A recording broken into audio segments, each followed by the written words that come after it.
So I'm sitting here cleaning a carburetor on an auger to put some trees in the ground, and I get a little notification on my phone, and my wife made a cool reel of me going across Diablo Dry Lake in 2014, and it kind of just like brings me back into the kind of just story time. It brings me back into some really cool times in my life. So I figured I'd throw it out. Maybe you guys wanted to hear it. So 2014, pretty much done racing for JCR, and got together with Mark Samuels and kind of built a little race team. Originally it was called Ox Motorsports. We can go more on that in another time, but we line up at the 2014 San Felipe 250.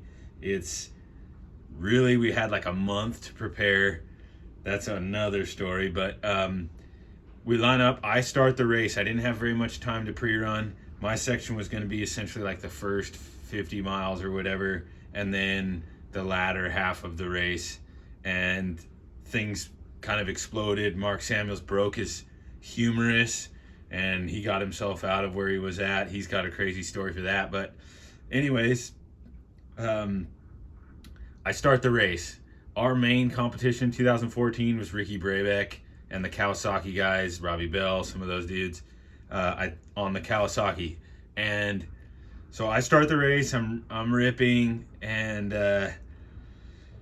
Ricky on a Kawasaki rolls straight, like pulls me in the sand wash and rides right up next to me. Kind of arrogant, to tell you the truth, but looks over at me, and I'm just like, I'm not giving up this position, right? So the Cowie was pulling the engine I built, to tell you the truth, better, and I just downshifted once and then back upshift and ran it into the corner so Brabeck couldn't go by me, and was able to dust him out and kind of get a little bit of gap on him. And then I did a line actually that Caselli made, or Robbie Bell, I'm not sure. It's actually a really badass line. I'm pretty sure Caselli made it, but if Robbie, if you ever see this, maybe you can claim on it. But it's in San Felipe, and we can show it now. It's on YouTube, of course.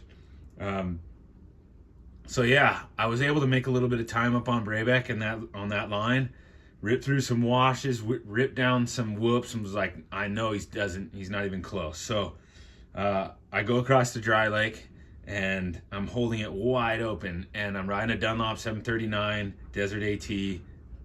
Yeah. Yes, sorry. Yeah, I'm riding a 739 Desert AT, and the knobs are real tall, and that year Johnny gave us some leftover tires, and those tires were just built, and this was race mile like 45, and basically the knobs melted off and they chunked off, they ripped off, and what it did is it left these little pockets. When you lose a knob on a tire, it'll rip to the carcass and it'll leave like a hole in the tire. We were running a tube, and the video, like I said, this one that where I fly by and give the shaka, that if you look at it, I've got a flat tire, and as I was going across the Dry Lake, the knobs ripped off. It essentially flattened the tire, and so the tube went flat, and it's in there. And the 739 had such a reinforced carcass that you could pretty much pin it nearly with 2 rim locks and just the strength of the sidewall. And so I was pretty much figuring out right at the time when I went by, like, man, this bike is not going 105 across the Dry Lake. We've got some potential issues here. And so as it got into like some thicker stuff, I started to feel the bike even more side to side. I'm like, I got a flat tire. So I was supposed to actually have a guy right after the Dry Lake in case I had some weird issue. And they had some struggles getting out of San Felipe, so I was searching around. Hey, does anyone got a tire? No. I'm coming up, basically. I just figured, I'm just going to get to the pit where my brother was, and to get on the bike. And he was getting on the bike because Mark Samuels broke his humerus. And this is right on the road to Mike's Sky Ranch, if you guys have ever been down to Baja. And so I'm ripping up pretty much San Mateus Wash. Let's just call it San Mateus. It's right before that. And I'm like, man, I know I'm getting past. I know I'm going to get past. And right as Steve Hingeveld, I'm almost positive it was Hingy. Right as he went by me on the Kawasaki, he's passing me for the lead. The tube comes out of the tire and whips me in the fucking ass, dude. Like, the gnarliest spanking I've ever had in my entire life. And I was like, what the hell just happened? Did Hingy just fucking like hit me as he went by? And it was so mind-boggling. I had to just get off the dirt bike and check what was going on with the tube, and so of course I got off. I looked at the 739. The knobs were missing. Stuck my finger in the hole of the tire and was like, saw all this black rubber.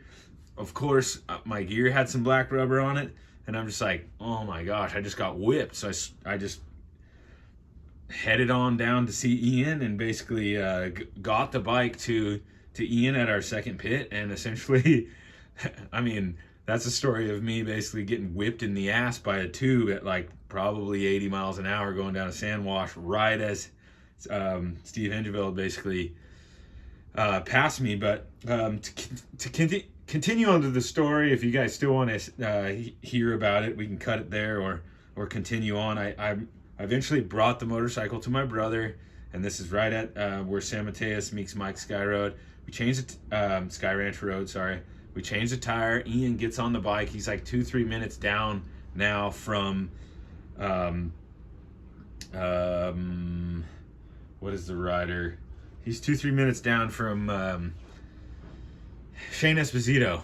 And Shane Esposito is a badass, if you guys don't know. So is Steve Hingeveld, multi-time champion. And Espo also. Espo, I think, was kind of went into his heyday when he got older, but he's a badass. So my brother, it had rained the night before, and this is going to go into the story later, but it had rained the night before, and he was told to not make a pass on the lead rider because he didn't know exactly where the VCPs were. And so, it's hard to not make a pass if you have the opportunity. And Ian caught Shane Esposito, and because Ian rips, Ian can flat track like nobody's ever seen before, really. He's an amazing rider at that. And so, because of course he and I have been taught by Rad Brad, who's a Speedway national champion, our stepdad. And anyways, Ian catches Shane Esposito. He passes him because he couldn't hold on to his thoughts, I think. I mean, he might admit, or maybe not, but makes a pass on him, comes into Via de Trinidad in the lead, and Score just pauses the race. Literally, the race is postponed. Pause. They started the race, and then they just stopped everyone, and all of a sudden it was like, okay, let's stop this thing and refigure it out. Well, the reason they were refiguring it out was because it rained so much the night before. They figured out that the summit was unpassable, at least for cars. I think dirt bikes we would have been just fine, but they're always worried about cars. And so, anyways, they postponed the race. And meanwhile, I'm up at a location that's out of radio service and out of cell service, and we're waiting. What happened to them? What happened? Where's Ian? Where's the Kawasaki? And so after a bit, we figure out basically they've rerouted the race course. And so they stopped Ian and the top riders, and they put them on the highway and brought them down to Borrego. And it was time to restart the race, right? And there was a whole bunch of madness that went on, but essentially, it was time to restart the race, and everyone was regrouped in Borrego, and it was a bunch of fuss about who could service their bike and who couldn't. And Ian was pissing off the crowd or the group of riders that wanted to also service their bike, and it was kind of a gnarly tension. And my mentor, this is one of the pretty heavy lessons that slapped me in the face as a young man, to always listen to a mentor and to always listen to the people that have your back. And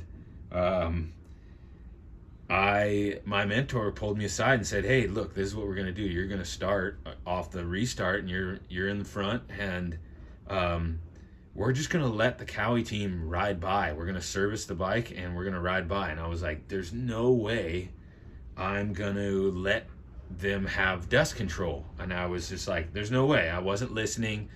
And so I had my way. He took the back seat and kind of was like, let's see what happens. And I essentially made it like a half a mile maybe from the restart, and Roger Norman had basically marked the race course backwards, and he did a terrible job, and I thought I was king shit, and basically rode off a cliff. And I went through a series of whoops. By the time I could see that there was a cliff there, I couldn't get the bike stopped because I was moving so fast, and I was hitting these pretty steep whoops, and ended up basically like going off the side of the cliff, and it was insane. Like, I got so lucky. I had the man above just kind of, you know, making sure I was safe. I ended up breaking the stabilizer off the bike. I crimped the cables, and it multiple guys went by me. I had to go back and face kind of my mentor, and he was like, dude, you need to finish this race just because you're such a knucklehead. And so anyways, sad story to the end of the race, but I ended up finishing the race, and man, it was humiliating, and another lesson learned. But that's the story of, 2014 San Felipe 250, where I raced with my brother, and he crushes it, and has a standout ride but makes a mistake, and then I got whipped in the ass and crashed off a cliff basically, and was able to live and tell the next story. Was able to race some more, and still living now. Hope you like the story, and if you guys want some more of this stuff, make sure to leave down in the comments, and hope I keep you entertained. Have a good one.